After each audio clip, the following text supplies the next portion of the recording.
அவங்க சொன்னாங்க சரண்டர் பண்ணணும் ஃபுல்லா மாரி Selvaraj sir. were you ready for that? Day only were you ready for that? Yes, நான் ரெடியாக தான் இருந்தேன். அண்ட் அதுக்கான வேலை நிறைய பார்க்க வேண்டியதாக இருந்துச்சு.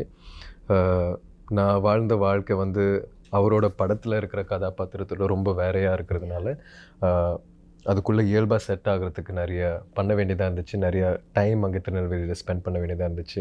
அந்த ஊர் மக்களோட, அங்கே இருக்கிற பசங்களோட கபடியெல்லாம் விளையாடி அவங்களோட கதைகள்லாம் கேட்டு. இப்போ என்ன ஆகிட்டு இருக்குன்னா, ஒவ்வொரு ப்ரொமோஷன்லேயும் நான் இதை பற்றி சொல்ல ஆரம்பிக்கும் போது என்னால் அது சரியாக ஒரு சென்டென்ஸில் ஆர்டிகுலேட் பண்ண முடியலன்றதுனால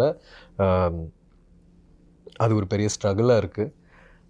ஆனாலும் ஒரு சினிமா தாண்டி, ஒரு இயக்குனராக அவர் எனக்காக பண்ணதை தாண்டி, ஒரு மனிதனாக